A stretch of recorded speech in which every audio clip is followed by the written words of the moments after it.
Hello, everybody. This is Scott, and I'm getting ready for a horror sequel set to hit theaters this weekend. Matt Bettinelli-Olpin and Tyler Gillette are delivering Ready or Not 2 Here I Come, and I plan to be there for it. But before that happens, I thought it might be fun to show Ready or Not to my two buddies, Bob and Bill, to see if they might want to hitch a ride on this bandwagon. I've become a pretty good fan of modern horror in the past few years. I believe this is the cinematic lane where the best young talent is developing. It's where real inspiration is happening, and it's where the smart money is flowing. That's my take anyway. The other two geezers remain skeptical and largely uninterested in modern independent horror. Bob will dip his toes in the high-profile mainstream waters. He was a big fan of Sinners, for instance.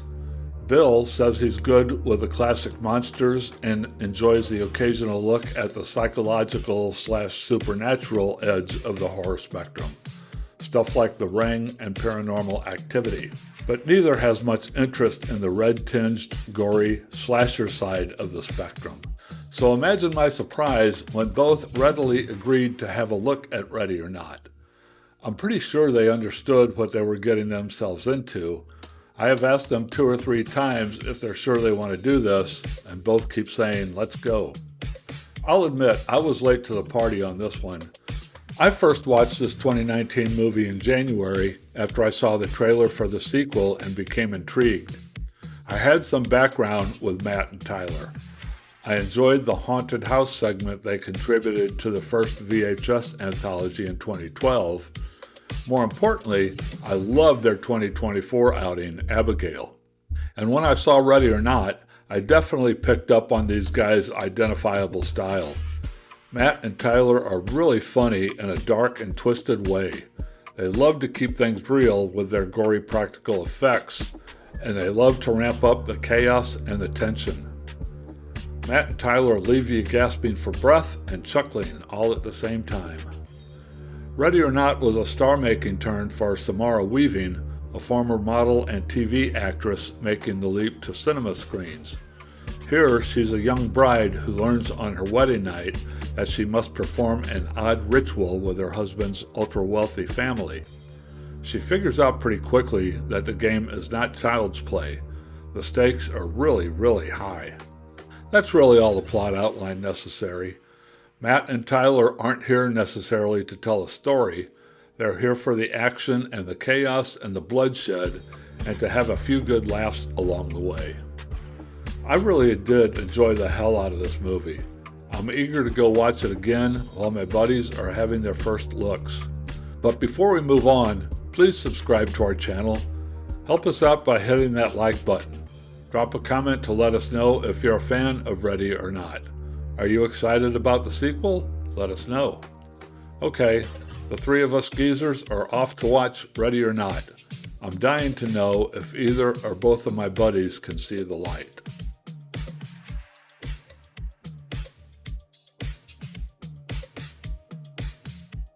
Okay, Ready or Not. Bill, since you're the one that seems to me to be the most averse to these kind of movies, I'm going to let you kick us off. Did you find something to like here? Yes, I did. I found one of the great 21st century actresses who is the star of this movie, who I had never heard of. And I am convinced that this actress, Samara Weaving. Samara Weaving, yeah. See, this is what happens when somebody comes out of nowhere to my purview. I had never heard of her. I had never seen her before. And I can't believe that she is not cast in like every other movie that's produced anywhere, because she is fantastic. And she takes this movie, which is, as you said, it's not the kind of thing that I would watch at all, and it's primarily because, when I think of modern horror, I think of the capabilities that CGI and technology in general provides in terms of realism, and I really don't like that. I mean, it's less the the sense of horror, which is kind of why I can watch some movies. It's just the graphic nature of it that really kind of Yeah. gets me. No, It's this was all. There wasn't much computer graphics here at all. All that was practical. it seemed in the context of the whole movie, which is kind of crazy because once I watched it first and then I went and did the research afterwards because I kind of wanted to go into this without any forewarned knowledge. It's a comedy horror movie or a horror comedy, and there are a good deal of laughing moments. Sometimes it's kind of horrific laughter, but it's a movie that keeps you entranced. And so I was surprised, first of all, because of the star power of this actress who I'd never heard of, and then because of the nature of how the movie's put together, which is, in a highly competent, very effective way, with a screenplay that is engaging enough. It's got plenty of cliches, but it's got a good cast, and some of them I thought were really outstanding. I was afraid that I would not make it through this movie, and I actually was sad when it was over. And the first thing I did when it was over was to check to see about the sequel that you were talking about, and I saw that Sarah Michelle Gellar is in this movie, and I'm like, oh, That's I saw. I get I it. saw the trail. I saw the trailer in a theater back in January, and that was what I saw. I said, "Oh, Sarah Michelle Gellar's in a new movie. I got to check this out." That's what got me onto it. Right. And Frodo's in it. I can't believe it. I mean, this Yeah. whole thing. Yeah. So my high level takeaway is this was very good for me because I tiptoed into the type of movie that I would not normally see, and I came away with it far more impressed than disgusted. I will say, I mean, the one thing that really did get me irritated more than the blood splattering, which is necessary in this kind of movie, was the vulgarity. I just thought it was unnecessarily vulgar, particularly since these this family the whole setup is that this family is going to embrace this new member who's going to marry their son and brother, and I viewed them as sort of aristocrats, but they're kind of crass, which I guess you could expect in today's billionaire situation. But they, every other word is F this and F that. And I just thought it was really unnecessary. I almost wanted to go back and watch it again just to count those up, because I didn't, at a certain point, it's just like, come on, like, does everything have to be that? But other than that, I was really happy that I saw this movie. Well, they were aristocrats, but they were rough around the edges aristocrats. They were. and they didn't come by their money legitimately. So They didn't. Plus, they need a lot of practice with target shooting. These guys, their aim is not true. Bob, you want to jump in? Sure. Left to my own devices, this is a movie that I probably would have passed on. Not that I'm necessarily opposed to horror or blood or violence or anything. I would have passed because of the plot device. And way back in 1924, there was a short story written called The Most Dangerous Game.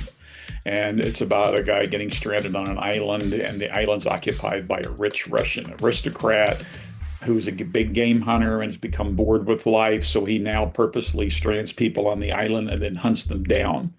And that was turned into a movie in 1932. And since then, we have had countless films where rich people hunting down poor people or what have you has been a plot device. So that alone would have been like, yeah, been there, done that. So, but based on your recommendation, I watched it. And I kind of got to agree with a lot of what Bill said. I enjoyed the film, never paused it, sat all the way through it. Not something I'd probably put on endless rotation, but yeah, I did enjoy it. It's a good way to pass some time. I agree with Bill. The lead actress was fantastic. She did a great job. It was horribly funny, and I agree. The some of the family members who were hunting this girl down to try to kill her were so inept, especially like the sister who's got a nose full of booger sugar and is killing off the maids right and left by accident. Um, and it had some unique hooks to what I think is a tired, worn out plot device. So it was better than I thought it was going to be. And I would, don't watch it because you're expecting a life-changing experience, but it is a fun movie, and it's certainly not boring, and it's a good way to sit down and just kind of amuse yourself and have a good time. So yeah, I'm glad I watched it. Glad you recommended it. So yeah, it was a much more pleasant experience than I was expecting. Yeah, this is definitely the kind of movie these slasher type movies.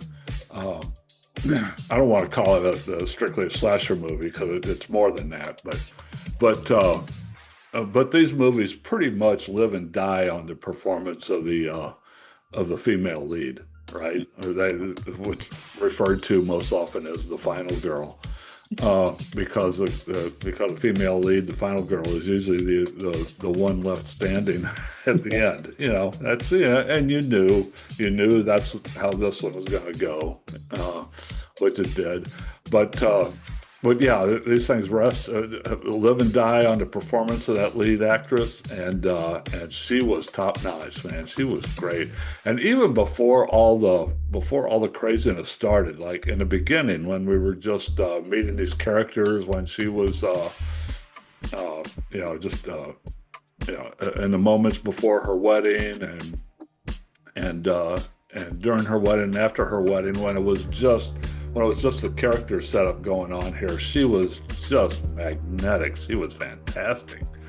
And then as we moved along and we got into the action part of this movie, she was a badass, man. She kicked out, and that pretty much a tradition pretty much started in 1980 with John Carpenter's Halloween and Jamie Lee Curtis. And that was pretty much the prototype of how these movies have been made ever since then. And this was a good one. This was a very good one. It killed at the box office. Like I was saying in the intro, this is the kind of place where all the smart money is going in cinema, right? Very low budget. It hit cinemas, and its box office returned like tenfold what the production budget was, and that's rare. You don't see that often these days. Part of it is because it was such a good movie, but the big reason is because the costs were low. They didn't spend a whole lot of money on this movie, but the money that they spent was spent very, very well, which is what the problem is in Hollywood these days, is that they're just throwing so much money at just anything just to see what sticks, and it's not working. We need more movies like this, not necessarily slasher movies, but more movies with this mindset where you have a limited budget and you just stretch every dollar as far as it'll go, and when that happens, then you're going to see some return. If you do it well. That ending in this movie, was that fantastic? that was one of the better endings to a movie like this that I've seen in a long time. That was so funny. I should have been prepared for the betrayal at the very end, because I actually was surprised that occurred, and then I thought that she was actually going to meet her fate, or it was going to be a close escape, and I couldn't figure out how that was actually going to play out. And so, yes, it was very good. And then, the coda of it, where she comes out with smoking a cigarette and sits on the steps, and the cops arrive, and they ask her what went on, and she just said, in-laws. In-laws. It was very good. Very good. Yeah, but it was so surprising. Because all of a sudden, boom, the deadline comes, dawn happens, the sun comes up, and they're all looking around and say, well, nothing happened. Yeah. Nothing happened. All of a sudden, one by one, boom. Well, since you have revealed the ending, I guess I can jump in here now. I almost would have preferred it ending with, "You mean we did all of this for nothing?" And I think that might have resonated with me a little better if they would have taken that out a little farther. A lot of these we're going to hunt people down movies have tried to be a commentary on how the rich exploit, the lesser members of society. And I was actually, when it did, dawn came and they're all kind of looking at each other like, oh, wait a minute, I thought we were all supposed to die. I was like, oh, now this is an interesting twist, but then, they all started blowing up. And I almost would have maybe preferred seeing it being a deal of, so we've been living our rich Bacchus, however, existence needlessly. I want to touch on that point. Number one, you're thinking too much. This is a popcorn movie, man. Everything has to have a purpose and meaning. Well, this one did. It's just to sit back and watch it, Oh, And number two, had they done that, there really couldn't have been a sequel. Well, they could. If they would have just stopped right there, I could have seen a sequel. Or I was thinking, when they're all kind of standing around looking at each other, realizing, oh, well, maybe this whole thing was fake. I was expecting it to be a thing where she went badass on them and took them all out herself or something like that. I kind of appreciated the fact that the movie didn't take itself that seriously, because so many times you get these kind of setups where somebody with no real skills or whatever is able to thwart a whole pack of professionals tracking him or her down. And this one was kind of tongue-in-cheek, so I thought that was a nice little twist. And you're contradicting yourself.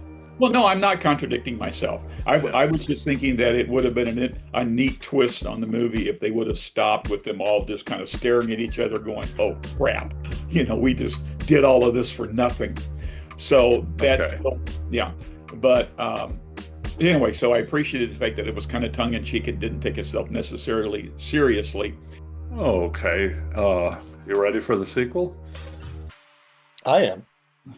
When this is going public on YouTube, it is either already premiered at South by Southwest is going on right now as you're watching this.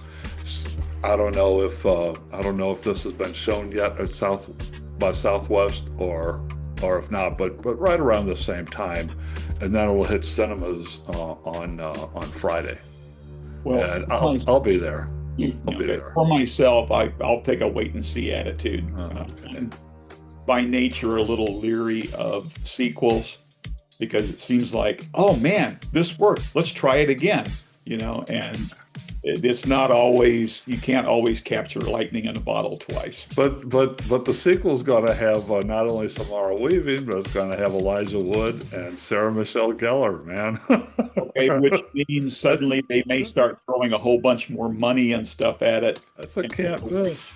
I don't Wait. know. I would have to check. I mean, I'm probably a little more money because the salaries are going to be higher. Yeah, we'll see. We'll see. I'm excited. This one is so good, and I don't think they can go wrong with that cast. Yeah, they can. Okay. Look at this one. You had a relatively unknown actress in the lead who knocked it out of the park, and a cast that also did a really good job. And there were there were some names in this movie, but you know, The not, the only one I recognized was Andy McDowell. yeah, I retroactively recognized Adam Brody, who plays the alcoholic brother, because he's in this a very funny show on I think it's on Netflix called Nobody Wants This. He plays a rabbi. It's a comedy. He plays a rabbi. You know, he's like the hot rabbi, and Kristen Bell, who I love Kristen Bell. You know, she's funny and everything. You know, it's a kind of romantic comedy series, and it's just Okay. in its second season. So I recognized him because I saw him before, but I didn't know. Otherwise, I didn't know who he was. Well, Samara, she's Australian. She's also I think she was in a TV show, maybe one or two TV shows that I had never seen. So this was actually the first time I saw her. Well, she's got, you know, she's obviously very attractive, but she's got a good comic sense. She's a movie star. You know, I don't know how that. Yeah. There's a difference. I mean, she's a good actress, but she's a movie star too, and that's something that, you know, not every actor or actress can be, because it's something intangible, and she's got it. I don't know what it is, but she's got it. I'm giving this one a 3.5. It's, you know, it's not an earth-shaking masterpiece of a movie that it kind of needs to be before I'll go into 4 territory, but it's solid 3.5. I mean, this is a great movie. There wasn't too much wrong with it, I didn't think. How about you, Bill? 3.5 for me too. It was, as I said, it was a great surprise, a very positive surprise for me, and I can't find too many faults with it, except you know, the ones that we've mentioned. It's something I would watch again. Bob? I'll do 3.5 also. It was better than I thought it was going to be, and a pretty good job with what I think is an overused plot device. Okay, well, let me get my calculator out to figure out what our average is. 2.5? How did that happen? The sequel, Ready or Not 2, Here I Come, in theaters on Friday. Go check it out if you have an inkling for this kind of stuff. I think you'll be surprised. Or check this one out if you haven't seen it. I'm sure you've already seen this one if you're watching this video. Okay, there it is. Ready or Not. A little bonus episode for us to set us up for the sequel. And we'll be back on Friday with, I think it's a Best Picture winner that we have coming up on Friday. So tune in then, and we'll talk to you soon. So long.